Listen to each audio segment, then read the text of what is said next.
Oh, non. Il était gros celui-là. YouTube, l'envers du décor, Round 5 by Thomas Sirix, qui d'ailleurs se prend pour J.K. Rowling, puisque ce coup-ci, est-ce que c'est le dernier chapitre, je ne sais pas, mais ce coup-ci, il le fait en 2 parties. Les reliques de la mort, première partie, les reliques de la mort, deuxième partie, et là, c'est un gros morceau. L'argent, les youtubeurs, et surtout l'argent, première partie, vue, sponsoring et convention. C'est un gros morceau, il y a de la technicité, il y a des petites magouilleries aussi, il y a des petites confidences assez croustillantes, et il y a pas mal de choses à dire, comme d'habitude, dans cette série de vidéos autour de YouTube, l'envers du décor, par Thomas Sirix. Il est extrêmement important, avant même de démarrer, c'est le 5e chapitre de ce bouquin, on va appeler ça un bouquin, c'est le 5e chapitre de ses aventures, et il est extrêmement important de connaître ne serait-ce que le premier chapitre, qui donne le cadre et le contexte de pourquoi il s'est mis à écrire là-dessus, et que je vous invite furieusement à aller regarder. Vous retrouverez dans les fiches, dans la description, la playlist, Thomas Sirix et l'envers du décor des youtubeurs, et vous pourrez cliquer dessus et vous renseigner. On est parti ?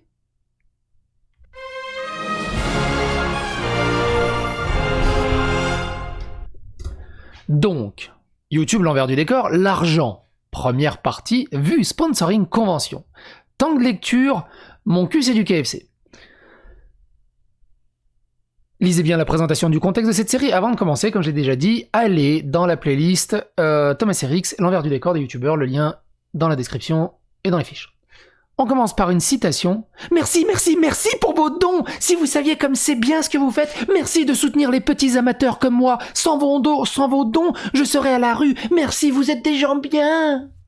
Une youtubeuse propriétaire qui gagne 4500 € par mois, hors don. Et c'est surtout ça qui exaspère un peu sur la toile. C'est tous ces gens qui ont des bourses en or, qui sont plutôt bien lotis, et qui quémandent comme s'ils étaient au RSA. Et je vais même rajouter un petit Uno. Je suis même certain qu'il y en a, ils récoltent des milliers d'euros de dons et d'argent publicitaire qui déclarent même pas, et en même temps ils sont au RSA. Histoire de faire double effet qui se coule. S'il y a une question qui attire les journalistes et les médias, c'est bien celle de l'argent. Et s'il y a une raison majeure d'envier le statut des youtubeurs à succès, c'est bien aussi l'argent. Bien qu'il y ait aussi la pseudo-célébrité, le pouvoir sur les jeunes, etc. Mais nous en parlerons plus tard. Quand un gamin voit un type faire des trucs de gamin, parler de trucs de gamin, parler comme un gamin, tout en amassant beaucoup d'argent, vous vous doutez bien qu'il est admiratif. Pour le public, l'illusion c'est qu'un vidéaste gagne sa vie par exemple en regardant des films ou en jouant aux jeux vidéo ou en faisant des blagues d'actualité. La réalité, c'est que le thème central importe assez peu et n'est pas l'objet réel du travail fourni. Entendez par là que c'est rarement dans les sujets abordés que se situera la valeur ajoutée. Au contraire, le talent se trouvera plutôt dans la manière d'en parler, de surfer sur les sujets populaires, de plaire à tout le monde, en somme, faire du marketing. Or, le marketing, si c'est fait sur des grandes quantités de personnes, et que c'est bien fait, ça paye. Mais avant d'aller plus loin, commençons par mettre quelques aspects en perspective. Nous, non. Tous les youtubeurs ne font pas fortune, loin de là, no shit Sherlock. En vérité, 99% d'entre eux, je pourrais même dire 99,5% d'entre eux, voire même on peut pousser, je crois, 99,7,8% d'entre eux ne servent qu'à alimenter le système à perte et permettent indirectement aux moins de 1% les plus populaires de vraiment s'en sortir en alimentant l'audience entre deux grosses vidéos, en partageant, en suivant les plus gros, etc. Ce que je vais faire, c'est vous donner les éléments dont je dispose qui peuvent permettre de déterminer combien gagne un youtubeur. C'est un refrain que vous avez déjà dû entendre de nombreuses fois, mais toujours de manière assez partielle. Les vidéastes en général, de nombreuses sources de revenus, auquel cas on ne pense pas. Publicité de vidéos, conventions, goodies, dons, crowdfunding, aide, SACD. Je sais, c'est quoi Je suis pas sûr qu'ils sachent. Hey Google, ça veut dire quoi SACD? Le site futura-science.com contient l'information suivante. signifie Super Audio CD. Non, c'est pas ça. C'est pas ça, c'est pas Super Audio CD. SACD. Ah, la Société des auteurs et des compositeurs dramatiques. Moi, alors je connais la SACD, mais il y a la SCAM aussi. Droit d'auteur. Attends, si je mets la SCAM, droit d'auteur... c'est surtout la SCAM, moi, qu'on m'a conseillé de m'inscrire dessus. Je me suis inscrit dessus. C'est ça, la SCAM. Alors c'est drôle, hein, parce que la SCAM, ça veut dire tout ce qui est pourriel, publicité mensongère, voire arnaque. Mais en France, on en fait une société qui s'appelle la SCAM pour gérer les droits d'auteur et rapporter les droits d'auteur.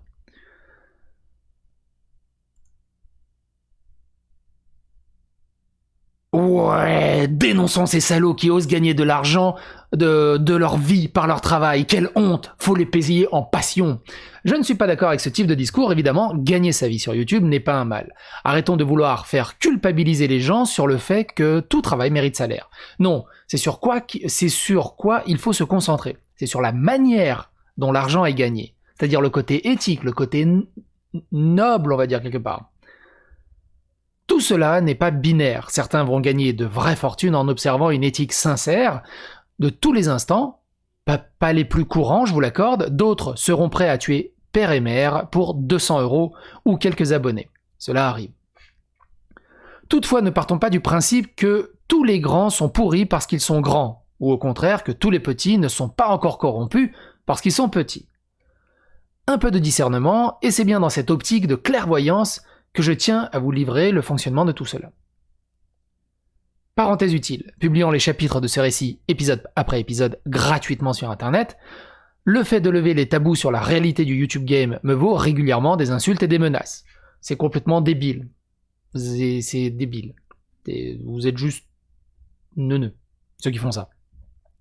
Avec ce chapitre en 2 parties, il va être question d'argent, je vais donc indirectement taper là où ça fait le plus mal. En effet, si une petite partie du public réalise qu'on les arnaque plus ou moins violemment, ils vont peut-être moins soutenir leurs idoles. Surtout s'ils ont la bonne grille de lecture pour décoder leur méthode. C'est un peu le même truc. On va faire un mini parallèle qui peut paraître un peu bébête.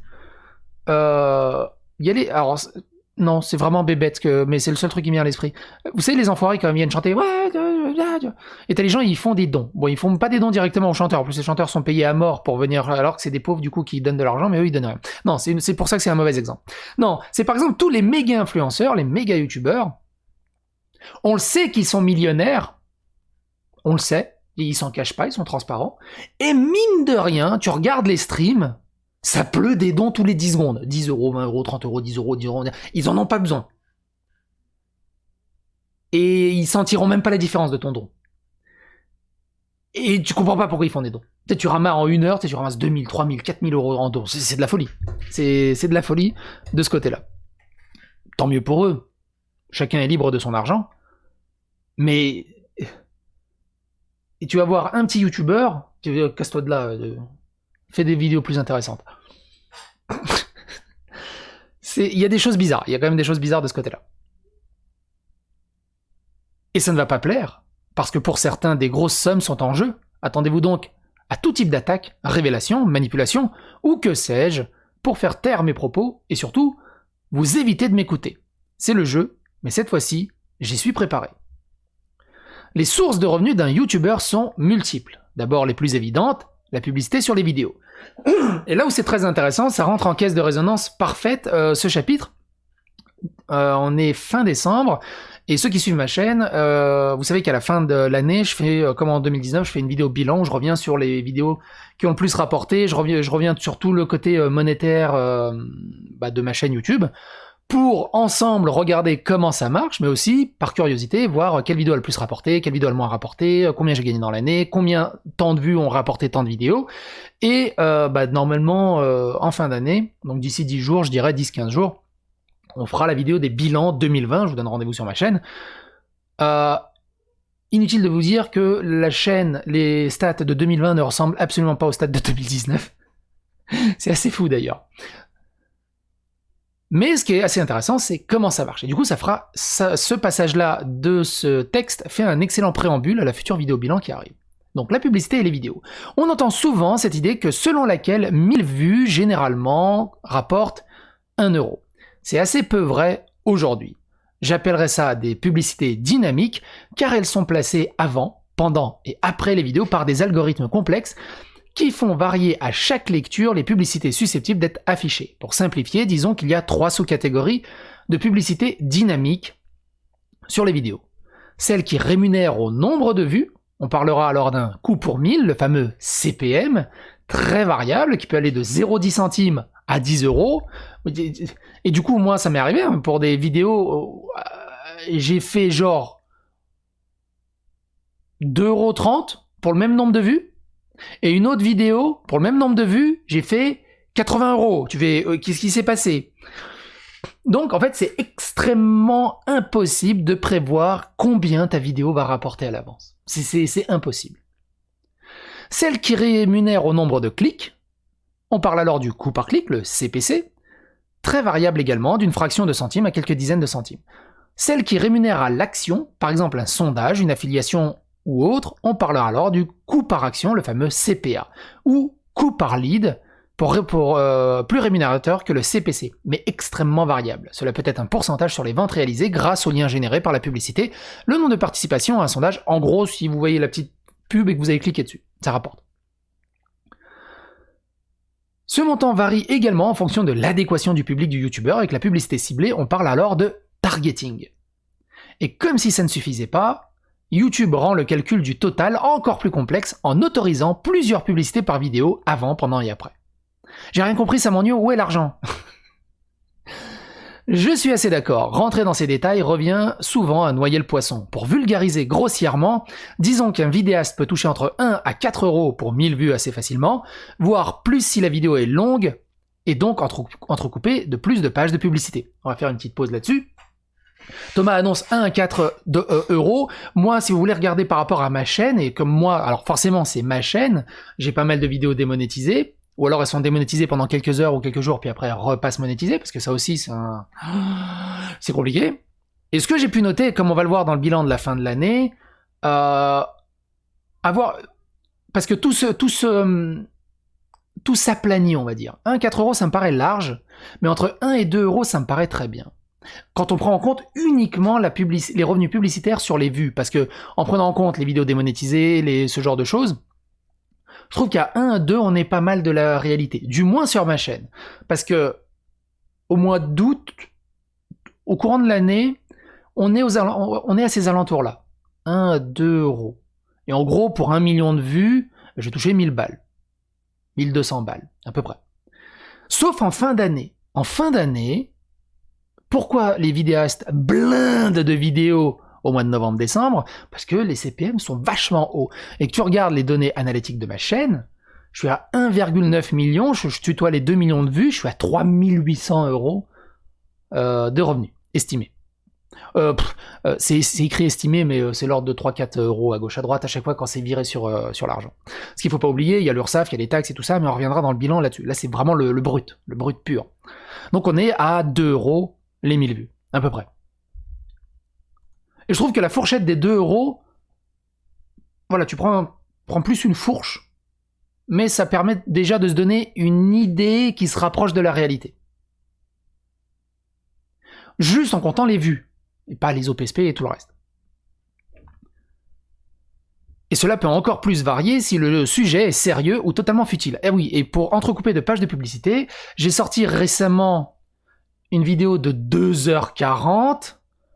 YouTube s'est fait plaisir au niveau des pubs. C'est YouTube qui place automatiquement les pubs, et les gens m'ont envoyé plein de photos. Eh oh, les pubs, calme-toi, Psycho, je sais que t'aimes l'argent, mais au bout d'un moment... Et le truc, c'est que c'est juste la vidéo qui est très longue, et YouTube, bah du coup, son algorithme, il envoie les pubs, et du coup, comme la vidéo est très longue, bah sur la timeline, t'as l'impression que c'est blindé de pubs. Alors qu'en fait, bah tu découpes la vidéo en 15-20 minutes, qui est une vidéo, on va dire, standard de ce que je poste, entre 15 et 20-25 minutes, bah en fait, il y a autant de pubs que sur les autres vidéos. Mais ça donne cette impression-là. Et si tu te tapes toutes les pubs, ça rapporte masse. Forcément. Ainsi, certains gagneront leur vie à partir de 50 000 abonnés et 200 000 vues par mois, quand d'autres peineront même à 200 000 abonnés avec 1 million de vues par mois. C'est vrai. Du coup, pareil, ce qu'il faut prendre en compte, c'est absolument pas les abonnés d'une chaîne, c'est les vues. Moi, j'ai une petite chaîne à 70 000 abonnés, mais je fais 2 millions de vues par mois. Entre 1,5 million et 2 millions de vues par mois. Du coup, il y a des chaînes YouTube qui ont 400, 500 000, 600 000 abonnés, j'ai vu. Je fais autant de vues qu'eux, voire de temps en temps même plus. Alors, ça s'explique, je sors énormément de vidéos. Eux, ils sortent une vidéo ou deux par mois, forcément. Ils claquent 300 000 vues, 400 000 vues sur leurs vidéos. Mais bon, moi, je sors 60 vidéos, forcément. Mais il faut que ça marche. C'est pas... Il y en a qui disent, ouais, mais tu fais ça pour la thune. Alors, ceux qui me connaissent et qui sont abonnés depuis très longtemps sur ma chaîne, avant aussi, je sortais 60 vidéos par mois, ils faisaient 30 vues. Mais je m'en foutais. Mais ce que je veux vous dire par là, c'est il faut absolument pas prendre en compte le nombre d'abonnés. C'est le nombre de vues qui compte. Ce que je veux vous faire comprendre à travers ce chapitre en 2 parties, c'est que les vues ne sont plus ce qui génère le plus de revenus. Cela devient peu à peu la face émergée de l'iceberg. C'est celle-là où on peut se rendre compte facilement. Mais les dons, les OPSP et tout ça, ça on sait pas. Et là, il a fait une chanson de Tapin le Lapin que je vais pas vous chanter, je vais pas vous casser les oreilles. Mais on va la lire. Tapin le Lapin était un youtubeur tout gentil, tout mignon gnognon. Il donnait beaucoup d'amour à tous ses abonnés et jouait beaucoup sur l'émotion. Le pauvre petit disait gagner à peine un SMIC, alors qu'il lui fallait des dons. Alors pour toucher les cœurs, il pleurait et se lamentait à longueur d'émission. Ce qu'il ne disait pas, c'est combien il vendait en convention, ni combien le payaient les entreprises dont il faisait la promotion. Et avec Utip, Tipeee, Ulule, Kickstarter, Twitch Prime et la SACD, ça finissait par faire du pognon-pognon. Et puis, avouons-le, pour ce qui est des impôts, il ne faisait pas toujours très honnêtement sa déclaration. Ça, c'est pas bien. J'aimerais bien savoir qui c'est Tapin le Lapin. Surtout si vous avez regardé le round 4, Tapin le Lapin, il a une sacrée expérience. T'as envie de lui... Il est assez fier parce qu'en plus, comme ça, il pouvait toucher les allocations. Heureusement pour lui, ses fans ne prenaient pas le temps de compter, il ne faisait pas attention. Mais bon, quand même, des fois, il prenait un peu ses fans pour des pigeons. Et quand on voit ce qu'il récoltait, franchement, des fois, il avait raison. Il se prenait vraiment pour un champion. Je pose dans la phrase ce genre de réflexion que tu peux lire. Ouais, il prend le fric, il a raison, moi je ferais pareil. C'est un con qui a aucune éthique, et toi tu voudrais faire pareil, t'es aussi con que lui, t'as aucune éthique que lui. C'est comme ceux qui me disent, ouais, 2000 €, moi je sucerais mon frère pour ça. Vas-y, fais-toi plaisir, mais moi, au bout d'un moment... La monétisation vachement basse de l'éthique de certaines personnes m'étonnera toujours. Quand tu te fais insulter, oh t'es un gros con, t'aurais pu accepter le Raid Shadow Legend pour 2000, 3000 balles, t'es espèce de gros con, Écoute, on a chacun un niveau d'éthique différent et d'envie différente. Si j'ai envie de dire non, je dis non, c'est pas... Voilà. Mais c'est très compliqué. Je comprendrais pas, j'arrive pas à comprendre ce genre d'argument. Qui disent, oh il a raison, c'est bon. C'est les gens qui sont cons. Non, c'est pas une raison. C'est pas une raison de profiter. C'est même pareil, les vendeurs qui te vendent des matelas à 8000 € à des petits vieux, on leur dit pas, ouais, il a raison, les petits vieux, ils ont que ça à foutre, ils sont cons en plus, ils ont... Non, il y a abus de personnes en détresse, abus de confiance, je sais plus comment on appelle ça, c'est puni par la loi. Et je trouve qu'on est dans une métaphore un peu similaire. Abus de confiance, abus de naïveté, abus de faiblesse d'esprit, ils ont pas raison de faire ça. Non. Non, je dis pas ça à Thomas, ça c'est dans le cadre de la chanson justement. Il se prenait vraiment pour un champion. Mais un jour, les méchants hommes en bleu sont venus lui poser quelques questions. Il répondit par de longs discours abscons. Alors abscons, ça veut pas dire que les cons sont absents. Et puis, les méchants hommes en bleu ont trouvé qu'en plus de maquiller les comptes, il avait fait une association. Et c'est comme ça qu'il risque de finir bientôt en prison. Et là, tous ceux qui lui ont donné tout leur argent l'auront quand même un peu dans le... Qu'est-ce qui rime avec prison ? Dans le fion. Beaucoup de youtubeurs comptent sur votre... Alors, ce qu'on retient de Tapin le Lapin, il déclarait pas ses impôts, ou très mal, il a créé une association, sûrement pour détourner de l'argent aussi, et il a eu des petites visites de contrôle fiscal, j'imagine, on peut dire ça comme ça. Beaucoup de youtubeurs comptent sur votre incapacité à additionner simplement l'ensemble de leurs ressources, de leurs sources de revenus, pour pouvoir vous en demander toujours plus. Par exemple, certains vont uniquement prétendre gagner quelques centaines d'euros en mettant en avant leur vue, mais oublieront d'évoquer les ventes, les différentes sources de dons, les SACD, les droits d'auteur, donc c'est des droits d'auteur, les aides, comme lors du Covid où des vidéastes ont été indemnisés. Quoi ? Comment vous ne suivez pas ? Et je ne parle même pas des petits arrangements avec le fisc. Parce que je l'ai vu passer, vous savez, on l'a vu passer l'aide du Covid pour les sociétés qui ne pouvaient pas ouvrir pignon sur rue, et normalement, voilà, il y a eu des aides. Comment des vidéastes ont pu être indemnisés avec cette aide d'État pour le Covid ? T'es chez toi, t'as pas besoin de sortir, tu fais tes vidéos, t'es absolument pas gêné par le Covid. Et il y a des vidéastes qui ont été indemnisés. Et moi, je suis désolé, Thomas. Pour la prochaine fois qu'on boira une bière ensemble, je vais mettre un petit sérum de vérité dans la bière pour que tu craches quelques noms quand même, bordel de merde. Bordel de merde. Petit aparté sur la question des networks. Il y a quelques années, la condition d'éligibilité à la monétisation sur YouTube était bien plus restrictive. Aussi, certaines personnes se posaient en intermédiaire entre les créateurs et la plateforme. Les networks, au passage, ils proposaient des conseils, un peu d'aide, refaire le logo de votre chaîne, etc. Ils prétendent aussi proposer des opérations de sponsoring, plutôt rémunératrices, parce qu'ils connaissent certaines marques ou régies publicitaires. Moi, on n'en a jamais proposé comme ça pendant toute la durée des diverses chaînes que j'ai gérées. Les partenariats visent des chaînes spécialisées ou très très en vue, sinon on reçoit plutôt les propositions directement par contact email, sans que les networks y soient pour quelque chose. Pour ma part, je ne crois plus trop à leur utilité pour un vidéaste aujourd'hui, alors même qu'il est devenu plus accessible de monétiser son contenu, mais c'est là un avis tout personnel, je ne doute pas qu'il existe des networks très sérieux. Alors de ce côté-là, les networks, moi je suis pas dans un network. J'étais dans un network pendant très longtemps, qui était Machinima, j'en suis sorti, pour l'instant j'ai pas de network. Pour moi, le seul avantage des networks, c'est si ta chaîne se fait striker ou pirater, quand t'as un network, ça va un peu plus vite. Il y a qu'à voir le cas de Bugland qui a mis presque 3-4 mois à récupérer sa chaîne, même plus que ça, on en avait fait une vidéo, et il y en a d'autres qui ont un bon network, qui ont mis 2 semaines à récupérer leur chaîne dans le cadre du même piratage, du même type de piratage.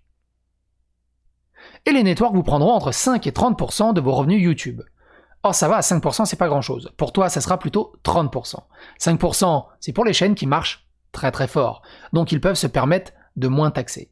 Donc plus ta chaîne et plus tu rapportes d'argent, moins tu payes. C'est logique. Il est donc bon de prendre en compte la part que prend l'éventuel network. À plus forte raison que les networks pas idiots te font généralement signer un contrat d'engagement de plusieurs années. Et pour le nombre, il faut bien veiller à envoyer un courriel recommandé avec accusé de réception 6 mois avant la date anniversaire du contrat, sinon c'est considéré comme renouvelé implicitement. En somme, pour gagner de l'argent, il faut faire des vues. Absolument. C'est aussi simple que ça. Et c'est même tellement simple que le nombre de vues devient rapidement l'objectif, la crédibilité, le niveau de talent, voire la raison d'être du vidéaste.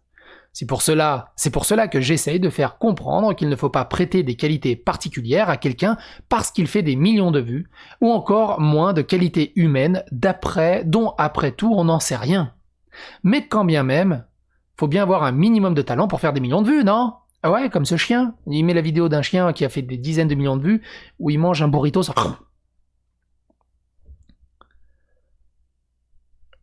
Je l'avoue, je suis un peu taquin. Ce que je veux dire par là, c'est que pour faire des vues, il faut avant tout se faire remarquer, quel que soit le moyen, et plaire à l'audience la plus impliquée, et donc susceptible de partager et regarder tes vidéos en boucle, pas l'audience la plus intelligente. La recette magique, tant recherchée pour le succès, est finalement assez simple. Surfer sur des tendances populaires, par exemple là les Dalibourdins, moi ça parle de bad news, de tendances populaires, autour des geekeries et des jeux vidéo.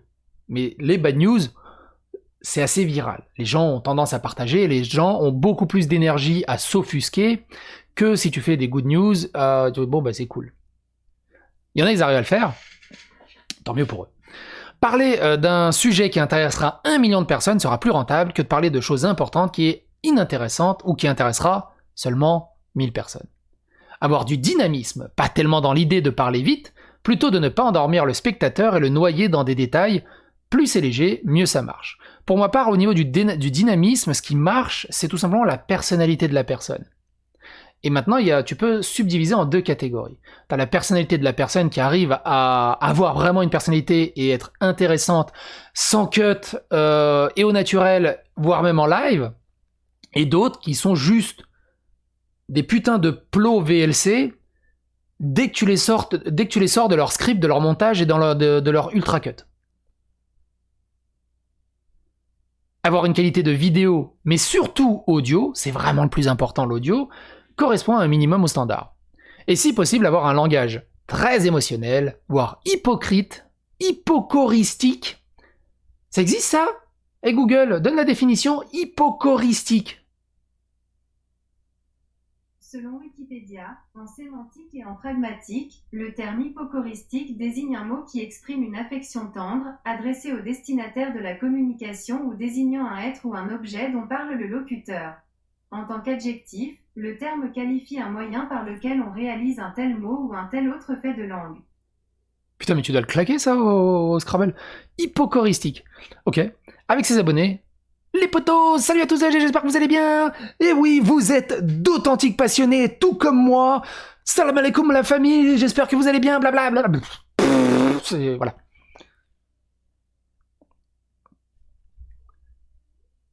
Le milieu de la vidéo sur Internet, c'est un des plus extrêmes milieux de la consommation de masse. Les sujets qui ont leur place sont donc en adéquation, cinéma de masse, jeux vidéo de masse, lecture de masse, culture de masse, à ne pas confondre avec la culture populaire. D'ailleurs, on essaie de vous faire confondre culture commerciale de masse et culture populaire. Sauf que c'est très différent. Parce qu'en tant que vidéaste, ce qui est commercial se vend mieux. Et ce qui se vend mieux, vous vend mieux aussi. Et vous permet d'atteindre le public le plus dépensier. C'est aussi pour cela que je dis souvent que tous dans ce milieu poussent à la consommation et à l'opportunisme. On trouvera difficilement un milieu plus superficiel et poussé vers la consommation, et totalement décomplexé de le faire, avec même des récompenses et des trophées par-dessus le marché. Donc il faut faire des vues, toujours plus de vues, de la croissance. Les vues sont le nerf de la guerre et les vues attirent les vues. Et que fait-on quand on veut, comme dans la fable, que la grenouille se fasse plus gros que le bœuf ? On achète des vues. Je vous rappelle qu'il y a des sites qui proposent d'acheter des vues, d'acheter des j'aime, d'acheter aussi des dislikes, d'acheter des commentaires, voire même de créer les commentaires que tu achètes pour que des gens postent ce commentaire-là, c'est assez compliqué. Tu peux acheter des amis Facebook, et là, bordel de merde, la détresse, des retweets, bref, tout se monnaie. Des likes sur Instagram, et les achats sur Instagram de bots, c'est un bordel sans nom, et tout le monde y va n'importe comment. Au niveau de YouTube, c'est surtout dans les industries du disque et de la musique où tu vois des gros achats de vues à coût de plusieurs millions de vues. Ça se voit beaucoup. Facile, on achète des vues. J'ai connu des vidéastes qui achetaient des vues pour simuler leur succès. Je ne l'ai fait moi-même qu'une seule fois, mais pas sur une vidéo publique, sur une vidéo non répertoriée pour laquelle j'avais en 2018 acheté 10 000 vues pour étudier la manière dont ça se passait. J'ai donc pu déterminer une méthode pour détecter à coup sûr les volumes de vues achetés par un youtubeur. Je voulais diffuser cette méthode via ma plateforme IXTV. Malheureusement, pour l'appliquer, il faut accéder aux statistiques avancées de la chaîne sur YouTube Analytics. Et ça, clairement, presque aucun vidéaste ne vous donnera l'accès. Déjà parce qu'il ne semble que c'est interdit dans le règlement Google par rapport au volume de monétisation. Et là, il y a toujours un espèce de flou gris. J'ai eu en contact plusieurs personnes de YouTube, parce que pendant des années, je disais, ouais, mais il y a ce petit truc qui tourne, mais on n'a pas le droit de présenter les stats YouTube, c'est illégal, on risque des strikes, tout ça. Et tous les youtubeurs vous diront ça, et il y a un gars de YouTube qui m'a dit non, si tu regardes bien, c'est écrit nulle part dans les guidelines de YouTube. Et il me dit, je pense que avant c'était extrêmement déconseillé, surtout à une époque, il y a quelques années en arrière, où la question de l'argent était extrêmement épineuse, là où maintenant tout le monde monte ses bourses et t'as vu comment il brille. À l'époque, il disait surtout montre pas combien tu fais de vues ni combien tu gagnes, garde ça pour toi, ça va créer des problèmes. Et du coup, de fil en aiguille au niveau des histoires, et arrivé ce truc, tiens, ça doit être interdit de montrer ses vues ou de montrer combien on gagne. Et au final, Poisson fécond le fait tous les ans, il n'y a pas de problème. Astérion le fait aussi, totalement transparent aussi, il n'y a pas de problème. Je l'ai fait moi pendant plusieurs années, j'ai jamais eu de problème. Pour moi, il n'y a aucun problème. Pour moi, jusqu'à preuve du contraire qu'il y a un mec de YouTube qui vient de me dire en gros, faut que t'arrêtes là parce que c'est dangereux. Ok, mais jusqu'à preuve du contraire, c'est pas interdit. Et on en reviendra dans la vidéo bilan. Certains networks interdiront aussi formellement. Alors après, je peux comprendre que des gens ne veulent même pas chercher ni prendre le risque. Et d'autres, que ça doit bien les arranger, qu'il y a cette petite histoire qui tourne. Certains networks interdiront aussi formellement, et ça c'est vrai. Machinima, par contre, stipulait clairement qu'il était interdit de montrer les revenus publicitaires. Ça c'est vrai. Mais quand tu es en dehors du network, tu fais ce que tu veux. Certains networks interdiront aussi formellement par contrat de communiquer sur la rémunération, ça aussi c'est vrai. Il était interdit de dire, moi je me rappelle, je m'étais fait un peu enguirlander, parce que j'ai dit, ouais mais regarde, moi ils me prennent que 15%. Toi ils te prennent combien? 24%? Ah ouais.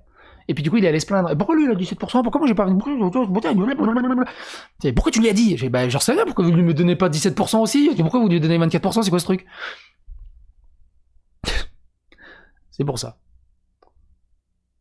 C'est pareil, dans mon ancien taf, quand je travaillais dans le pétrole, ce qui était débile, on était 4 dans le service, et tous les ans, il y avait des rémunérations différentes. Il y avait une personne qui avait le droit à 10% de rémunération, 2 personnes qui avaient le droit à 8% de rémunération, non, 4, je crois 5% de rémunération, et une dernière personne qui avait 2% de rémunération. Mais on savait pas. Donc quand tu as un service de 200 personnes, et les autres n'ont pas de rémunération. Quand tu as un service de 30-40 personnes, bon bah on le sait pas. Quand tu as un service que de 4 personnes, c'est un peu facile de savoir qui a eu les 10%. Et du coup, forcément, pourquoi lui il a eu 10%? J'ai travaillé plus que lui, moi je suis réparti. Donc forcément, c'est pour ça aussi que c'est toujours compliqué. Surtout quand t'as 10% 4 fois d'affilée. Je peux te dire que t'as été mal vu.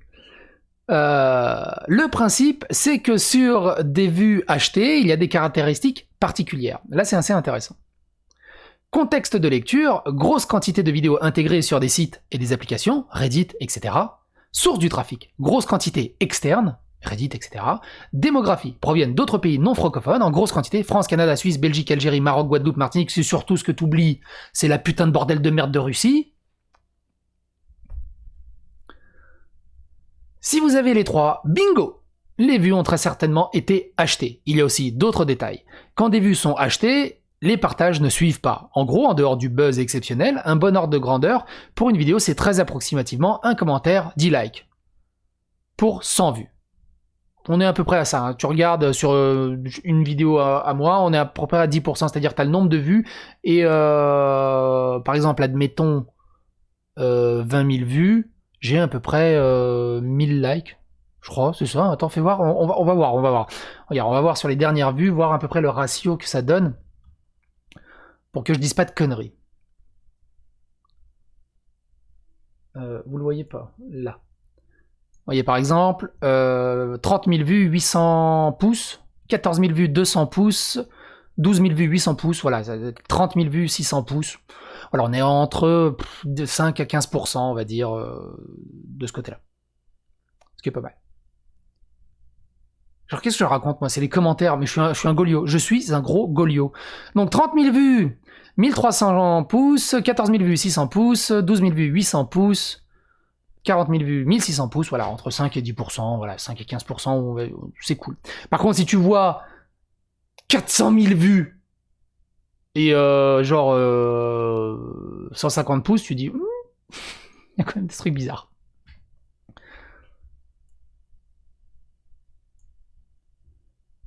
Par exemple, une vidéo qui fait 50 000 vues pour 2000 likes, 10 likes et 500 commentaires, c'est crédible. Une vidéo qui fait 300 000 vues pour 130 likes et 20 commentaires, c'est chelou. D'ailleurs, autre indice, un gros pic de vues, mais aucune croissance des abonnés, c'est louche aussi. Oui, quand tu fais 200 000 vues, c'était pas un pic d'abonnés, c'est pas logique. Mais c'est pas interdit, ça? Si, dans les conditions d'utilisation YouTube. Alors, les conditions d'utilisation de YouTube, elles sont rigolotes. Vous n'êtes pas autorisé à provoquer ou à encourager l'inexactitude des mesures sur l'engagement réel des internautes sur le service, notamment payer ou inciter de quelque façon que ce soit des utilisateurs à augmenter le nombre de vues, de mentions j'aime, de mentions je n'aime pas, à accroître artificiellement le nombre d'abonnés à une chaîne ou à manipuler de toute autre façon qui ce soit les statistiques. C'est pourquoi, si vous voulez phagocyter l'algorithme de la chaîne, n'hésitez pas, likez, dislikez, commentez, clochez, mais partagez sur les réseaux sociaux, ça aide à grandir la chaîne. Une petite histoire pour la forme. J'ai connu un type particulièrement acharné et assoiffé de succès et d'argent. Je ne l'ai vu pleurer qu'une fois, quand il avait cru qu'il ne pourrait pas aller à une très grosse convention. Ça me rappelle David Lafarge qui a chialé quand il s'était fait ban d'une convention Pokémon, ou un truc comme ça. Il a pleuré, et après Pokémon l'a réautorisé. Je vois un truc comme ça, c'était ouf. Mais là, ça parle pas de David Lafarge. Nous l'appellerons Homer le canard, ce qui se trouve être une contrepétrie amusante. Homer le canard. Ah oui, Amer le connard. Ça va. La blague est valide. Il était en forte concurrence avec son ancien mentor, que je ne connaissais pas, qui lui avait appris quelques compétences. Il y a eu rupture, mais son mentor avait l'avantage d'avoir beaucoup d'amis en convention.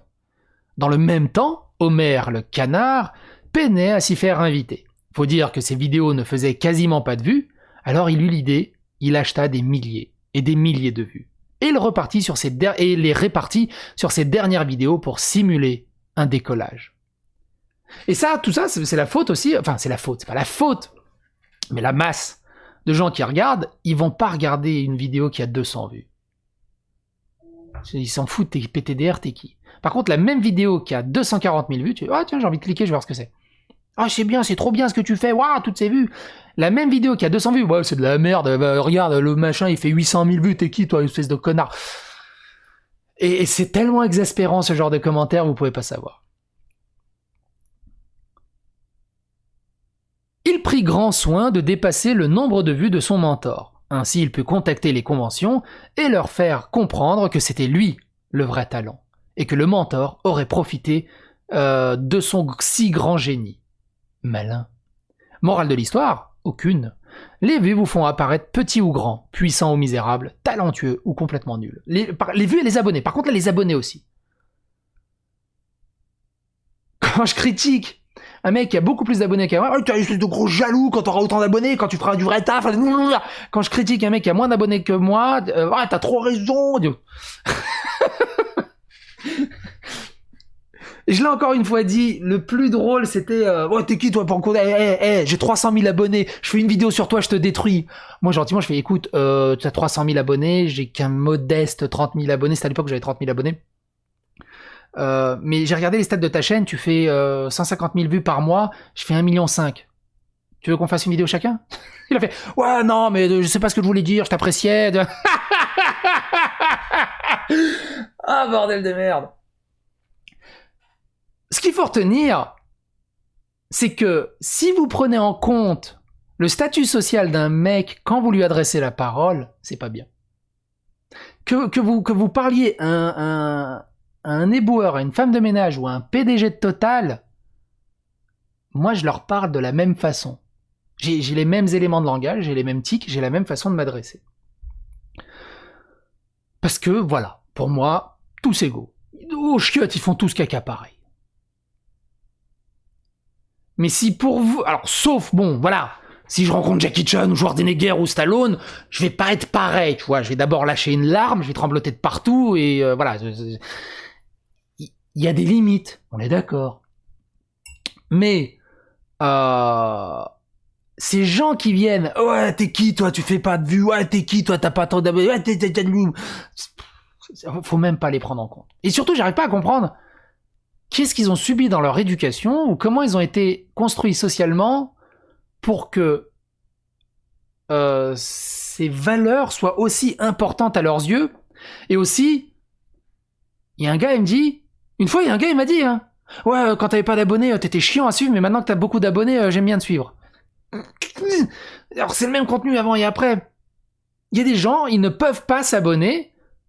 Et ça aussi, je l'ai déjà vu.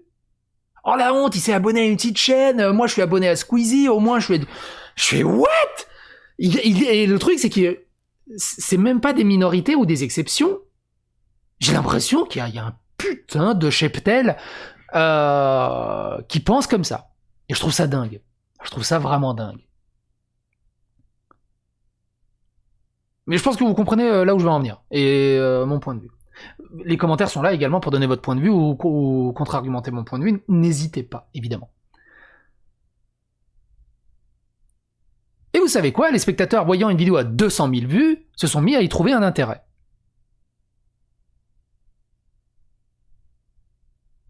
J'en étais où? Je crois que j'ai raté une phrase. Et aussi, plutôt que Homer le connard a pu accéder au... Ah oui, c'est ça. Morale de l'histoire, aucune. Évidemment, aussitôt Comer le canard, pu accéder aux conventions, il prit grand soin d'y diffamer son mentor de sorte à y asseoir sa position. Et aussi pour se venger. Parce que c'était un haineux qui voulait à tout prix que personne ne sache qu'il devait des choses à quelqu'un, mais ça c'est hors de propos qui nous concerne. Et vous savez quoi? Les spectateurs voyant une vidéo à 200 000 vues se sont mis à y trouver un intérêt. Tout le monde ne fonctionne pas comme ça, heureusement, mais ça existe. Et c'est un vrai marché pour certains, où les vues peuvent réellement être utilisées comme armes pour détruire des gens. C'est d'ailleurs à ceux-là que vous pourrez détecter les brebis galeuses. C'est aussi avec ça que énormément, une bonne partie des influenceurs vont négocier des restaurants gratuits, de vas-y, j'invite tout le monde à la table, puis après ils vont voir le barman, ouais, je suis un youtubeur célèbre, je peux te faire de la pub si tu nous offres la table et tout. Je fais what? Connard, fils de pute. Et je me suis levé et j'ai payé pour la table. C'est dans un petit café parisien. Voilà. Je fais, t'es un connard, t'étais un connard fini. C'est la dernière fois que je bois une bière avec toi. Fait, ouais, mais non, mais c'est bon, tu verrais tout ce que je gagne, des hôtels gratuits. T'es un connard. En plus, t'es pété de thunes, vas-y. Bref.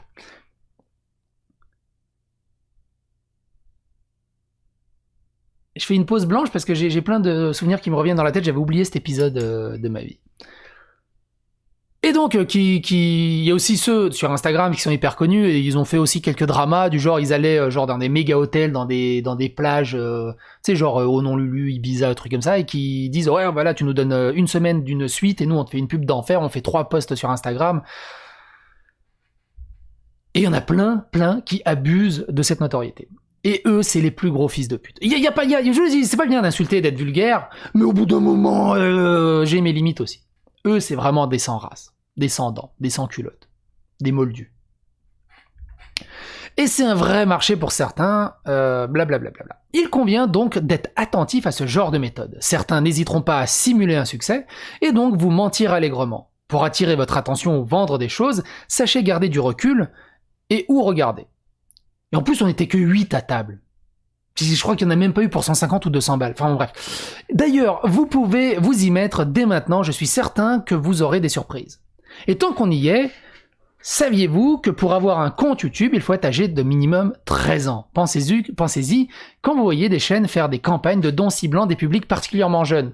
Et vous vous rendez même pas compte de la bulle économique sur YouTube au niveau des très jeunes. Une des plus grosses chaînes au monde, c'est Ryan, je crois qu'il a 6 ou 7 ans. Et je sais plus comment elle s'appelle, la petite russe qui doit avoir 8 ans. Je crois qu'elle a commencé à 5 ans, là elle a eu 7 ou 8 ans. Des dizaines de milliards de vues.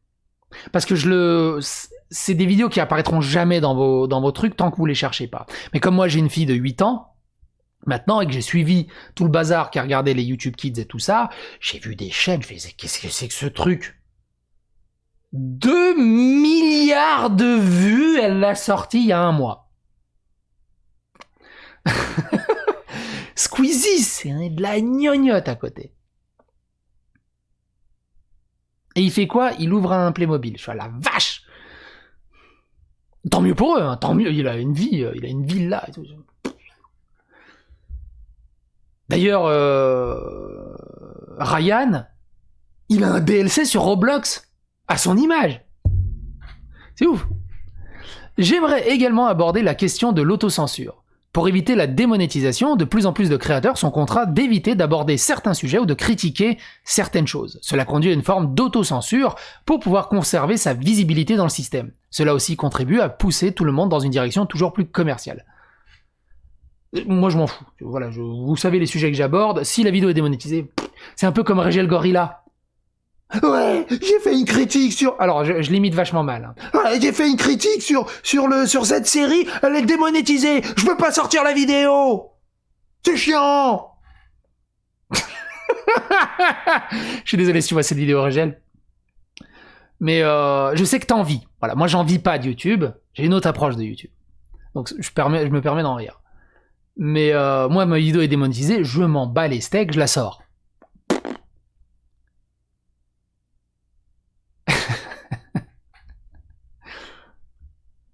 Mais je peux comprendre que ça fasse chier. Après, sur Régel, c'est une petite critique sur une série. T'en sortiras une autre la semaine prochaine et puis basta. Là où, par contre, ça peut vraiment faire chier, c'est que Joueur du Grenier, voilà, il sait qu'il va faire 2 millions, 3 millions, 4 millions de vues dans les 2 premiers jours. Si c'est démonétisé, là, ça fait chier, parce qu'il y a du taf, il y a une équipe technique, il y a vraiment un montage monstrueux. Et un budget monstrueux. Là, ça fait chier. Toujours remettre un peu dans les perspectives. Dans le contexte. Le sponsoring, le saint graal de la monétisation. Je vais m'intéresser à 2 formes de sponsoring. Le placement de produits dans une vidéo, moins impactant, en bien comme en mal, la vidéo dédiée à un produit, plus rémunératrice, mais souvent moins attractive. Encore une fois, en soi, le fait de sponsoriser ces vidéos n'a rien de mal. Tout le monde mérite d'être rémunéré pour son travail, et heureusement, exiger de nos vidéastes favoris qu'ils travaillent toujours gratuitement par passion révèle d'une immaturité certaine. Mais d'où viennent ces accusations? Tout simplement en réponse à l'hypocrisie omniprésente des gens qui n'hésitent pas à aller beaucoup trop loin et tentent de faire passer l'opportunisme pour de la passion. Si l'extrême de travailler pour rien existe, l'extrême inverse et de l'arrivisme forcené existe, ne l'oublions jamais. Ceux qui vont feindre, qui sont ultra passionnés, pour des trucs qui touchent pas 3 cacahuètes. Par exemple, je pense à une youtubeuse célèbre qui, lors d'une révélation des nouveaux personnages de Smash Bros, il y a Ridley qui était présenté, il y a l'ombre de Ridley comme ça, puis il apparaît à l'écran. Oh mon dieu, mais c'est Alien, mais c'est comme Alien. Donc connaît rien à Smash Bros. C'est magnifique, oh là là, mais la communauté elle est en folie, wouh, wouh. Il faut que je tweete. Elle connaît pas Alien, parce que c'est définitivement pas un Alien. 2, elle connaît pas Ridley. 3, à la limite, tu te rappelles plus qu'il s'appelle Ridley. Mais pertinemment, tu sais que c'est dans Metroid, au bout d'un moment. C'est l'exemple qui me vient en tête. Et on lui en veut pas. Je lui en veux pas que elle sache pas qui c'est. Je lui en veux pas non plus, mais ce que je veux dire par là, ce qui est exaspérant, c'est qu'il feinte le fait d'être hyper fan de cette licence.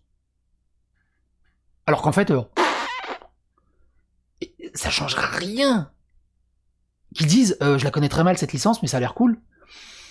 Je sais pas c'est qui ce perso. On s'en fout. Ça va pas nuire à ta crédibilité. Justement, ça nuit encore plus à ta crédibilité de fait de faire semblant de s'y connaître qu'autre chose. Je crois qu'on peut tout à fait être honnête. Qu'on peut tout à faire. Ah, peut-être une coquille. Tout à fait. Je crois qu'on peut tout à fait. Peut-être encore une expression française vachement lexicale et qui me dépasse, moi le français. Je crois qu'on peut tout à fait être honnête, même en étant un homme sandwich, pour peu que l'on soit de bonne foi. C'est exactement ce que je viens de dire. Par exemple, dans mes vidéos, je présente des produits ou des services que j'ai toujours testés au préalable. Bien sûr, on ne peut pas s'attendre à ce que l'on présente des choses parfaites. J'ai testé des jeux, je les ai trouvés amusants et le service également. En tant que cela me semble correct, j'acceptais le sponsor.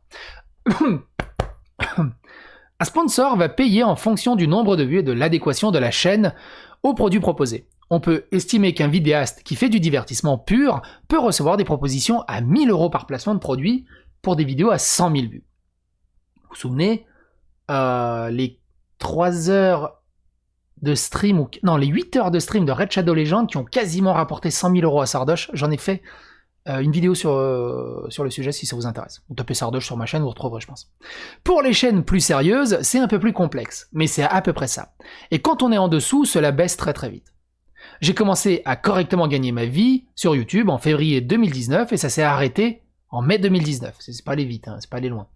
Cela fait court pour des années de travail et un pic à 113 000 abonnés et plus d'1 million de vues par mois. Mais je ne fais pas dans le pur divertissement, pas la voie la plus facile. Je ne m'attarderai pas sur ce qu'il s'est passé en mai 2019 et la manière dont ma chaîne a été décrédibilisée, mais j'aimerais témoigner du quotidien d'un vidéaste dont la santé financière dépend de ce travail. Il parle de l'affaire VoxMentor. Moi, malheureusement, je suis arrivé en août-septembre par le Dali Bourdin 2019. Donc j'ai pas couvert l'affaire VoxMentor. Et je vais pas acheter la première pierre ni monter sur mon grand cheval blanc d'Henri IV. J'aurais couvert l'affaire VoxMentor. Et Thomas, je te le dis en toute honnêteté, je t'aurais tellement crucifié par rapport à tout ce qu'ils ont dit. Je t'aurais tellement enculé jusqu'à la 4e vertèbre. Mais bon, après, te connaissant et toi me connaissant, évidemment, la porte ouverte, vidéo réponse et tout le bazar. On est d'accord. Et avec le recul maintenant, tu comprends beaucoup plus les choses, je comprends beaucoup plus les choses sur pas mal de points. Et j'ai bordel de merde de hâte que ce fameux jugement passe pour qu'on puisse tous en discuter librement. Mais je suis patient, je sais être patient. Mais ce que je veux dire par là, et je te l'ai déjà dit, hein, de toute façon je te l'ai déjà dit en MP, parce que à un moment tu m'as dit en MP, ouais mais toi tu m'as toujours soutenu, et moi je t'ai dit stop. J'aurais fait une vidéo à l'époque, je t'aurais juste déboîté, mais genre violemment. Mais par contre, vidéo réponse et tout le bazar, prenant du recul après pour, voilà, de ressaisir le propos et tout le bazar. Voilà, mais me prête pas des attentions ou d'une noblesse que j'aurais jamais eu si j'avais fait une vidéo au premier degré, si je l'avais fait directement à la sortie de leur vidéo de 2h30 sur le fameux VoxMentor. Je veux que ça soit clair. J'en étais où ? Je ne m'attarderai pas là. Quand on commence à gagner bien sa vie, j'entends par là gagner plus de 2000 € par mois, on prend un appartement plus grand pour poser son décor, on achète du matériel, etc. Bref, on augmente ses dépenses, et si du jour au lendemain tout s'effondre, les offres de sponsoring deviennent non négligeables. J'ai beaucoup entendu ce refrain. Ouh, il fait des vidéos pour dénoncer des arnaques, mais il ose faire de la pub dans ses vidéos, mais quel salopard! Quand tu as besoin de cet argent pour payer ton loyer, il me semble que ce n'est pas déraisonnable. On ne peut pas dire que je me sois acheté des voitures de luxe ou des vacances au bout du monde. Et là, on est totalement d'accord. Pactiser avec le diable, mais si c'est pour survivre, on peut peut-être lui lécher l'anus. Hein. Mais je comprends totalement. Je comprends totalement. Moi, j'ai la chance d'avoir un vrai travail à côté et de ne pas dépendre de YouTube. Donc je peux envoyer chier des sponsors, ou je peux dire non, ou je peux m'amuser, ou je peux les accepter. Je suis entièrement libre de ce côté-là. Quant à ma collection d'ordinateurs, la plupart m'ont été donnés ou achetés à très faible coût, traquant les bonnes affaires depuis une bonne dizaine d'années. C'est peut-être pareil pour d'autres créateurs qui semblent avoir des moyens, mais au final rarement pas mal. Donc encore une fois, attention aux apparences, cela s'applique dans les deux sens. J'ai eu de nombreuses... Ah oui, je reviens sur l'affaire de la bière. Ah, toi, t'as dit, t'allais dire des noms et tout. C'est un truc qui s'est passé il y a plusieurs années, je suis même pas sûr qui c'est. Je me souviens de l'anecdote, et croyez-moi ou non, je me souviens plus de qui c'était. J'ai une mémoire de merde. Une petite idée, mais je préfère pas me tromper. Mais croyez-en à ma bonne foi. Quand je suis sûr de la personne, je donne le nom. Peut-être que ça va me revenir, je fais « Ah oui, c'était lui ». Mais pour l'instant, j'ai eu de nombreuses propositions, certaines très relevées, très élevées, mais à la limite de l'escroquerie. Comme par exemple des espèces de loteries en ligne basant leur communication sur des mensonges. Alors, moi j'ai eu Red Shadow Legends et NordVPN, on va dire, en sponsor legit, classique. Il se passe pas 2 semaines sans que j'ai des espèces de trucs russes, moldaves, bizarres en sponsor. Là, c'est spam direct. Je cherche même pas à cliquer ni à chercher à savoir ce que c'est. Je refusais systématiquement. En vérité, j'aurais bien eu besoin de cet argent car tous les mois j'en perdais et puisais sur ce qu'il restait de mes économies. Mais c'est dans l'adversité que les principes prennent toute leur importance. Puisse mon témoignage alimenter une réflexion plus globale. Il ne faut pas confondre prendre les gens pour des buses et faire des chasses aux sorcières. Si les choses sont faites de manière honnête, pourquoi refuser à un vidéaste de gagner bien ou très bien sa vie? Le problème vient des abus. Des gens qui, gagnant pourtant déjà bien leur vie, n'hésitant pas à faire la promotion du produit à la limite de l'escroquerie. Il y a aussi ainsi de sombres affaires de dropshipping et de produits de faible valeur revendus à des tas d'abonnés, mais présentés comme bien plus chers. Le cas de GameX13, on a fait la vidéo dessus, qui fait un vieux truc de dropshipping à 2 balles en faisant faire en semblant que son produit a été fait par son cousin frère machin truc bidule, qui est une escroquerie honteuse. 3 vidéos plus loin, il te fait une vidéo. Vous savez, moi, j'aime pas les gens qui cherchent à faire des escroqueries des gens parce que moi j'ai des valeurs et tout en parlant que de quelqu'un d'autre qui escroque. Je fais, mais quel enculé! Mais après, tu dis, mais en fait, sa chaîne, c'est strictement le même fil rouge, au final, que The Kairi. C'est-à-dire des vidéos drama prank, sans queue ni tête, à n'en plus finir, que sais-je.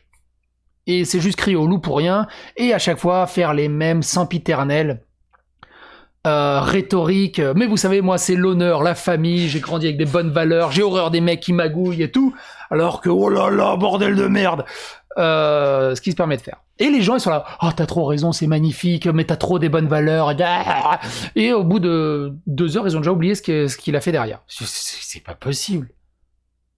C'est pas possible. Et dans une niche plus stable, on va dire, notable, non pas notable, notorialable, non, je sais plus, je sais pas le mot. Il y a eu le cas de Displate qui s'est fait épingler pour escroquer les artistes.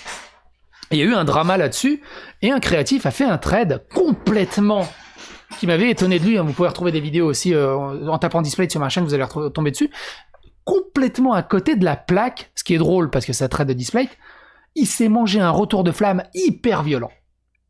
Il s'y attendait pas. Moi d'ailleurs ça m'a étonné parce que normalement au niveau marketing, relations publiques, c'est un peu lui le taulier, soi-disant, normalement, mais non. Extrêmement mal géré ce truc. Il a essayé de faire en sorte de trouver une excuse de pourquoi il a fait le sponsor Displate, il s'est mangé les pieds dans le tapis, mais comme jamais, c'était rigolo à voir. De l'autre côté, Linguisticae a fait aussi une OP sponsor Displate, et quand on lui a rapporté les faits et reproché d'avoir fait cette sponsor Displate, il a fait un trade, réponse magistrale, et tu dis, ok, bah rien à dire, t'as fait ta sponsor, c'est cool, même si tu veux la refaire plus tard, fais-la. Il a apporté la réponse que les gens attendaient, et la réponse était juste excellente. Vous savez pourquoi les sponsorings sont aussi bien rémunérés? Parce que l'audience estime l'avis d'un vidéaste comme le plus sincère et spontané qu'une publicité traditionnelle. Il y a aussi ça, c'est que la publicité traditionnelle, bah, ça passe dans un magazine, ça passe à la télé pendant 2 semaines et c'est fini. La vidéo du vidéaste reste ad vitam sur YouTube. Et donc la publicité aussi. C'est quasiment, et aussi, bah, il y a ce lien de confiance. Ah, mais c'est comme mon ami, c'est mon ami virtuel. Oh là là, il kiffe ça, mais moi aussi, je vais kiffer ça. Parce qu'il y a ça aussi le problème de mimétisme totémique sociétal. Il y a des gens qui vivent par procuration. Ils ne peuvent pas avoir leur avis sur un jeu. Leur avis se calque. Ouais, mais attends, je vais attendre le test de machin pour voir si je dois aimer ou pas. Texto! Il y en a, il m'a dit ça, texto! Je fais...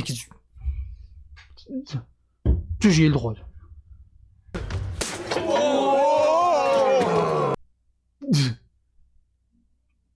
Comment tu fais pour aimer ce jeu? Machin, il a fait un test, il est dégueulasse. Mais t'es sérieux? Et donc les publicitaires s'en donnent un cœur joie. C'est quasiment aux antipodes de la réalité. Ce n'est pas parce que Tapin le lapin, qui a l'air trop gentil, sympa dans ses vidéos, essaie de vous vendre son fumier que vous pouvez lui faire confiance. Et si vous le vend le fumier d'un autre, méfiez-vous encore plus. Il est donc primordial de prendre du recul là-dessus. En tant que public, nous sommes des pigeons. Un marché à prendre. Posez-vous toujours la question, qu'est-ce qu'il y gagne? Ça vous aiderait à trier le bon grain de livret? J'ai l'impression que je suis pas français. Ok Google, donne la définition de livret. Oui, mais non. Le site larousse.fr contient l'information suivante. Remettre une marchandise à celui qui l'a commandée. On nous a livré le canapé. Non. Hey Google, donne la définition de ivraie. Selon Wikipédia, l'ivresse correspond à un état d'exaltation correspondant à une Bon bah c'est à vous de jouer dans les commentaires. Battez Google. Pour le coup, moi je ne gagne absolument rien à vous sensibiliser à toutes ces dérives. Pire encore, cela peut nuire à mes sponsorings futurs dès la publication de cet article. Oui, mais ça nettoie un peu ton image et ta notoriété quelque part. Ça joue à ça aussi, dans l'inconscient collectif. Mais financièrement, tu gagnes rien, c'est clair. Mais ce que j'y gagne est au-delà de ce que les sponsors peuvent me proposer, le sentiment d'être utile, ou au moins la certitude d'avoir essayé. Les conventions. J'ai déjà abordé la question 22 minutes, mon cul, oui. Les conventions. J'ai déjà abordé la question des conventions dans un chapitre précédent. Qu'est-ce qu'une convention ? C'est avant tout une opération commerciale qui vise à regrouper des acteurs d'un milieu et viser une rentabilité économique. Certains sont plus qualitatifs, d'autres plus éthiques. Vous seriez surpris d'en connaître l'envers du décor. J'ai par exemple connu des patrons de conventions à l'éthique indiscutable, dont les conventions auraient pourtant été mauvaise réputation. À l'inverse, j'ai connu aussi des dirigeants plus que douteux dans des conventions familiales ou très qualitatives. Il y a de tout. Mais passé une certaine taille, ce sont avant tout des hommes d'affaires, et c'est bien normal. Certains dirigeants de conventions qualifient ouvertement le public de, je cite, « bobof », contraction de bourgeois bohème, et beauf. Ça c'est vous, c'est nous, c'est le milieu. On loue des grands espaces qu'on remplit de stands commerciaux, perruques, jeux vidéo, manga, éventails et putain de fruits secs. Qui c'est qui achète des fruits secs dans ces trucs-là ? Il y en a partout. Et on fait payer les stands quelques centaines à plusieurs dizaines de milliers d'euros selon la taille et l'emplacement. Et on fait payer l'entrée. Clairement. Je n'ai rien contre ça. Une affaire doit être rentable pour fonctionner. C'est bien normal. Cela devient intéressant quand on s'y intéresse à la partie amateur et star du web. Les conventions vont pouvoir choisir qui inviter et à qui vendre des petits stands amateurs. Pour ces derniers, ils accueilleront des jeunes dessinateurs, des petits youtubeurs, vendeurs de babioles, etc.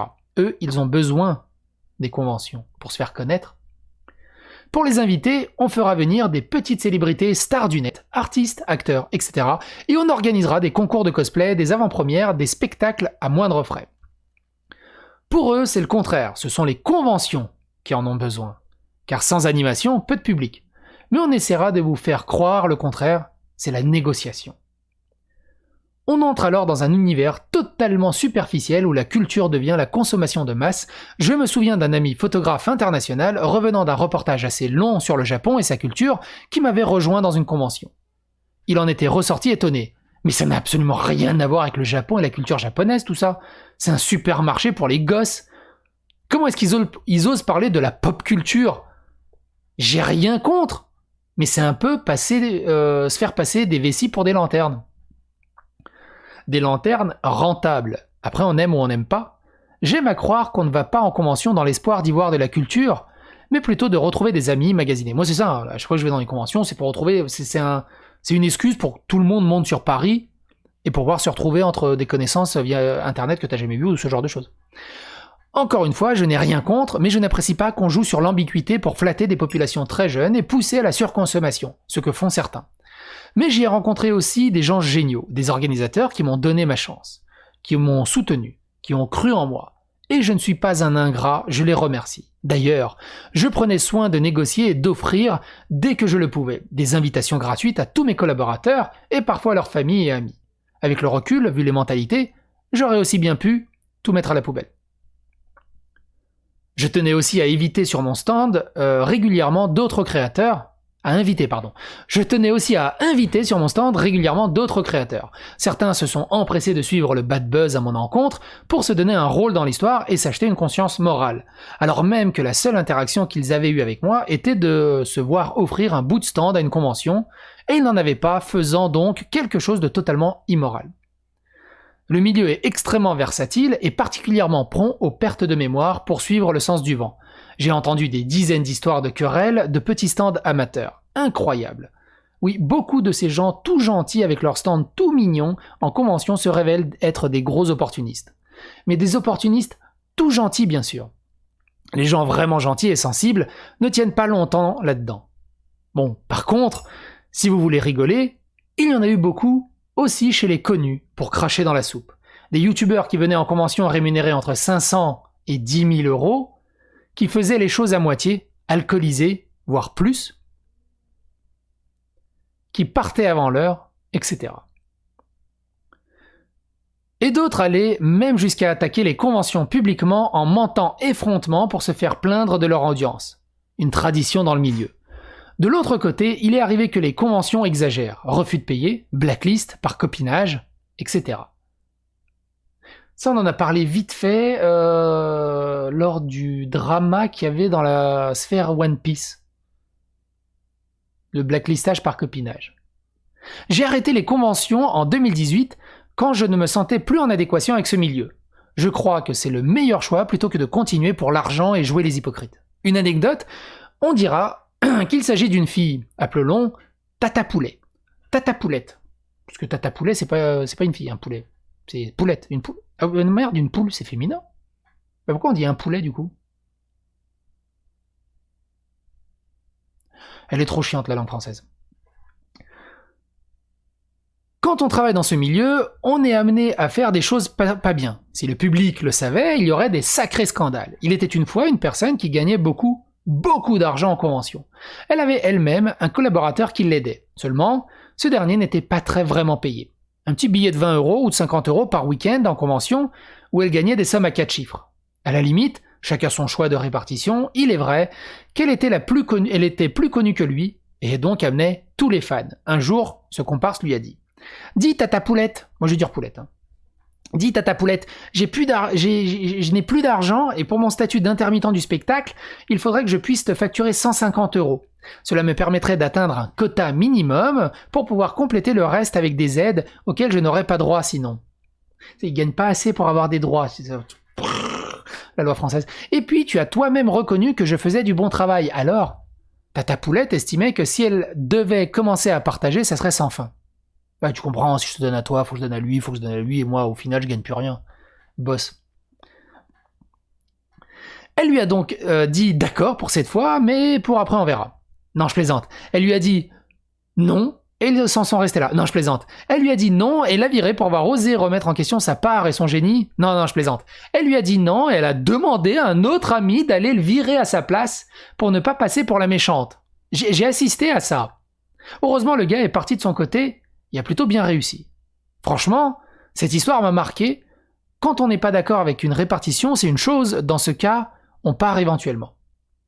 Mais qu'on élimine des gens par des moyens détournés uniquement pour des histoires d'argent, c'est immonde. J'ai vu plusieurs histoires de ce genre. Ironiquement, j'ai moi-même été, entre autres, accusé de ce genre d'ignominie. Je vous rassure, Tata Poulette, elle, jamais. Quand on voit ce genre d'histoire, au bout d'un moment, qu'importe les conséquences, on a envie de raconter l'envers du décor. Les conventions défraient, c'est-à-dire remboursent partiellement ou totalement les trajets, et rémunèrent, mais seulement les plus grands, parce que ces derniers attirent le monde et offrent une illusion de qualité à la convention. Avec ces histoires pas possible de staff de convention qui se font agresser, ou qui agressent des invités, aussi ça existe, mais c'est plus rare. Des rumeurs, etc. J'en ai déjà parlé, malgré une certaine volonté par extension, le milieu des conventions est un générateur de drama. Elles peuvent aussi payer des prestations. Il m'est par exemple arrivé d'être payé pour animer une scène, et il y a un autre revenu très important à prendre en compte, les ventes. Certains youtubeurs viennent vendre les produits, ne nous mentons pas. Il y a beaucoup de ventes au noir, et énormément d'infractions aux droits d'auteur. Quand on vend des posters à l'effigie de héros sous copyright sans rien déclarer, c'est pas top au regard de la loi. Mais d'un point de vue personnel, je soutiens les amateurs, donc ce n'est pas moi qui irai dénoncer ce genre de pratique. Enfin, quand il s'agit d'amateurs et non d'un business organisé, bien sûr. J'ai déjà parlé dans un chapitre précédent des techniques de vente, de forcing, pour arriver à vendre le plus possible aux gamins, aux personnalités fragiles. Pour certains, le revenu d'une convention pourrait constituer un salaire à lui tout seul. Ce n'est donc pas à négliger. Il m'est arrivé de croiser de grands noms en convention, par exemple le créateur de Mario et Zelda, Shigeru Miyamoto. C'était un mardi ou un mercredi. Le mec, il cite carrément un des plus grands philosophes. Pour toi, c'était peut-être la journée la plus incroyable et la plus marquante de ta vie, et tu t'en souviendras tous les jours. Mais pour moi, c'était un jeudi. Mister Bison, Street Fighter. Jour de préparation avant l'ouverture, le jeudi. Je faisais le tour de la convention pour faire du repérage. Et là, sur la grande scène, où j'allais bientôt avec une répétition pour mon collectif, je le vois entouré de son équipe qui prépare son show pour l'annonce de Mario Maker 2. J'étais avec Canipan, invitée japonaise, nous nous sommes approchés et l'avons très naturellement salué dans sa langue natale. Nous lui avons roulé une pelle, embrassé... c'est quoi, quoi? Tu sais, ceux qui regardent mes vidéos et qui sont en train de foutre quelque chose à côté là. Hein, quoi, qu'est-ce qu'il fait?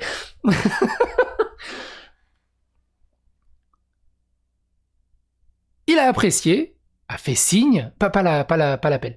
Il a apprécié, a fait signe à son équipe de nous laisser les rejoindre quelques instants. J'ai immédiatement foncé pour prévenir au stand et prévenir mes collaborateurs qu'ils pouvaient le rencontrer un peu. Ça leur aurait fait tellement plaisir. Puis nous y sommes donc allés avant d'échanger quelques mots, une photo, au revoir et voilà. Pour la petite anecdote, au moment où je lui serrais la main, je demande à un type de son staff de bien vouloir nous prendre en photo. J'apprendrai plus tard qu'il s'agissait apparemment du directeur France. Je vous raconte cette anecdote car j'ai rarement rencontré une telle simplicité dans les échanges avec de gros youtubeurs. Reconnaissez que c'est paradoxal. Une star mondiale est plus naturelle et accessible que des youtubeurs français, pourtant censés incarner la spontanéité. Quand tu vois la photo, je fais putain, t'es poilu de l'avant-bras. C'est ce qui m'a marqué. Moi, je vais raconter ma petite anecdote à moi également. J'ai été Ubisoft Star Player et Trial Elite. J'ai participé, j'ai été invité plusieurs fois à Helsinki dans les studios de Red Links Ubisoft pour lors de la production de Trial Rising avec une dizaine de membres de Trial Elite. Et Ubisoft quand invite des Star Players tout ça, ils ont pour habitude de faire un reportage en interne et de temps en temps ils diffusent des petits extraits lors des grandes conventions. Si vous avez regardé l'E3 de 2016, 17, 18. Le 3 de 2018 peut-être. Ou de 2019, je sais plus.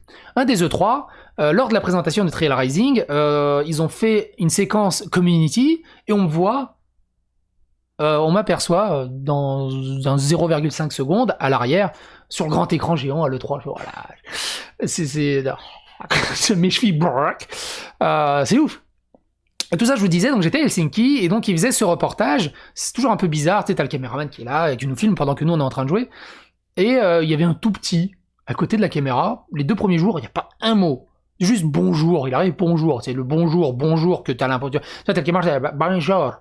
Et le mec il fait bonjour, je fais ok, toi t'es français. Hyper discret.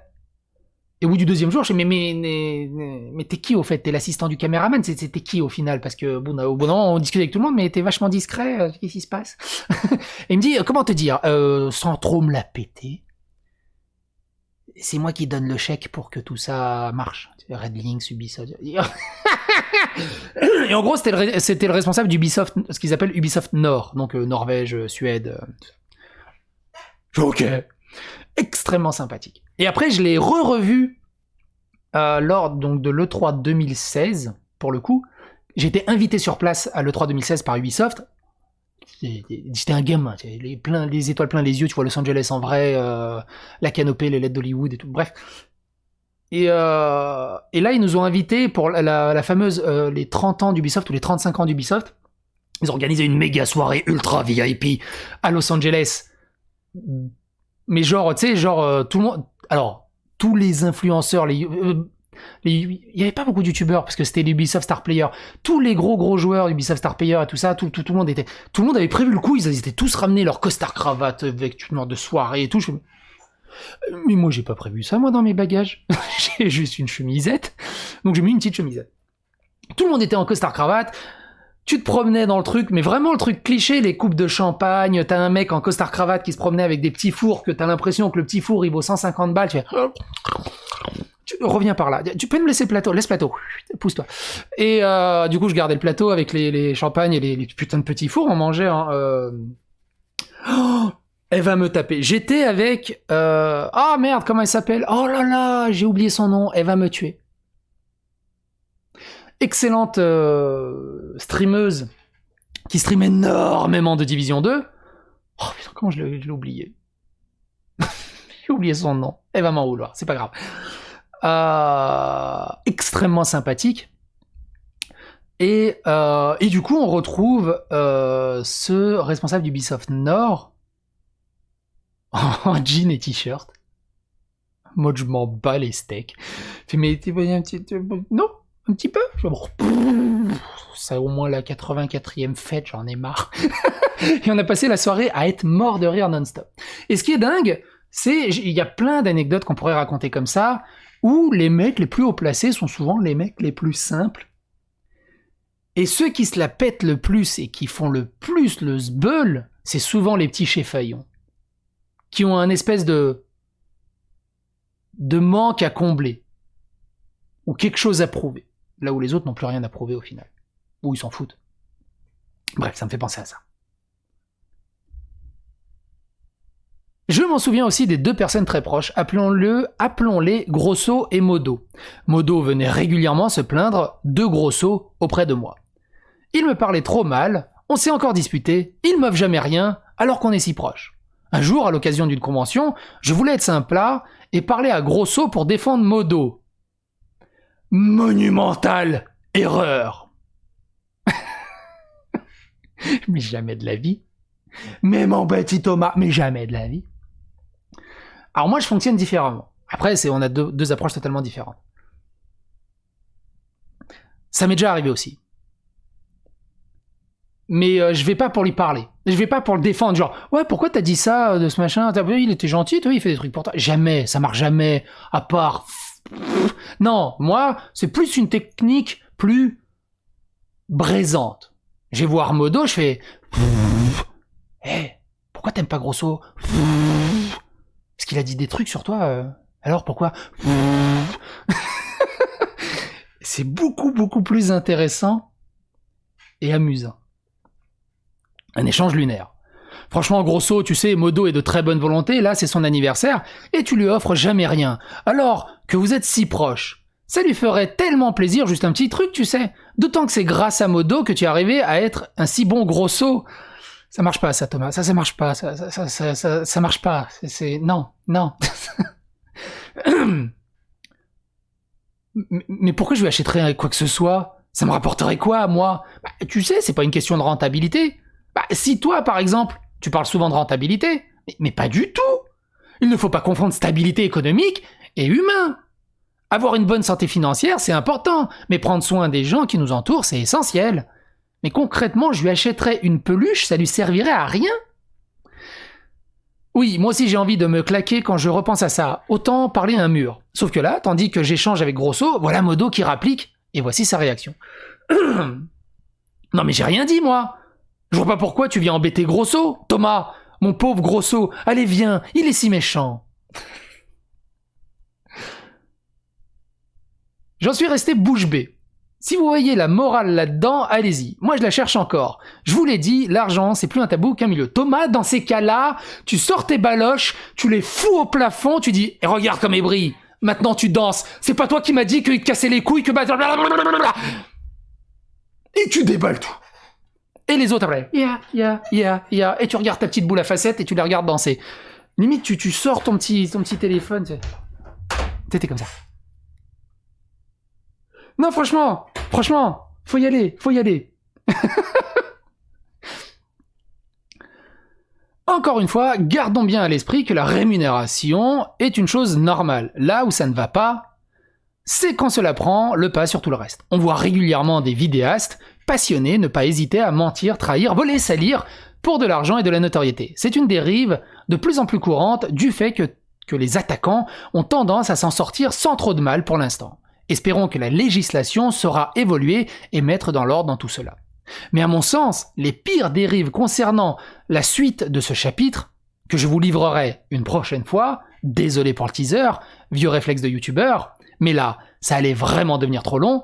En attendant, si vous connaissez des vidéastes qui réclament beaucoup de temps, tout le temps, vous pouvez déjà commencer à estimer la somme de leurs revenus et comparer avec leurs déclarations publiques parfois larmoyantes. Exercice un peu rude, mais révélateur. Attention toutefois à ne pas sauter à de trop rapides conclusions, le but est toujours d'apprendre à se méfier. Moi par exemple, je réclame tout le temps des pouces, des algorithmes pour phagocyter l'algorithme de YouTube. Mais par contre, j'ai jamais réclamé allez sur le Tipeee, abonnez-vous à la chaîne, jamais. Il y a un rototo qui est en train d'arriver.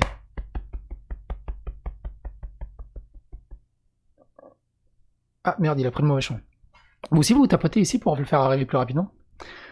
J'en ai profité pour vous rappeler le démarrage de la bande dessinée YouTube L'Envers du Corps. Il a démarré une petite bande dessinée qui est vraiment cool. Est-ce qu'il en fera une BD? On verra, ça peut être cool. La BD est très très cool. On va se la dire. Enfin, l'extrait qu'il a mis, qui est tiré, qui est grossi d'une histoire vraie. Non, maman, t'avais promis qu'on passerait l'après-midi ensemble, j'ai plus le choix, mon cœur a besoin... mon cœur, j'ai pas le choix, on a besoin de cet argent. Il faut que j'aille au bureau. Tu sais, c'est ces parents qui osent pas dire qu'ils ont un boulot de merde.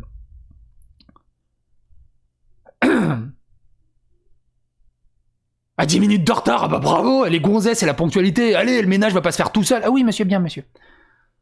T'as de la chance, je dois être bien le seul mec qui pourrait... Attends, t'as de la chance que je sois un mec bien, je pourrais choper une femme et t'aurais plus de boulot. Et bouge ton petit cul, je veux que tout soit nickel, je travaille dans 30 minutes.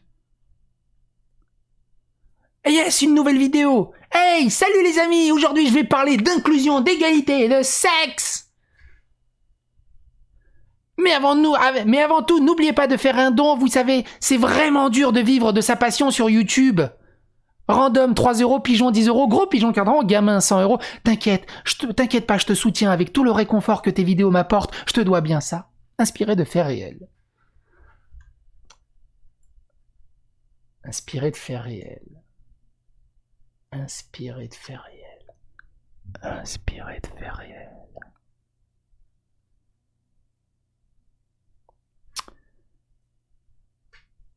Le jour où je connais son nom,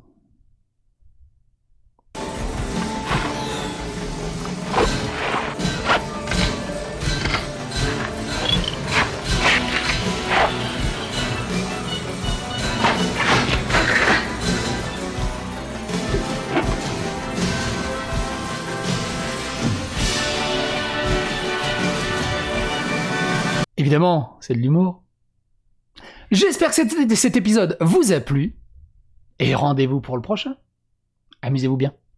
Et évidemment, allez remercier Thomas Sirix sur son Twitter de se livrer autant et de rendre tout ça aussi diablement passionnant. Parce qu'il en est l'auteur, je ne suis que le messager. C'est surtout lui qu'il faut remercier. Merci à toi Thomas.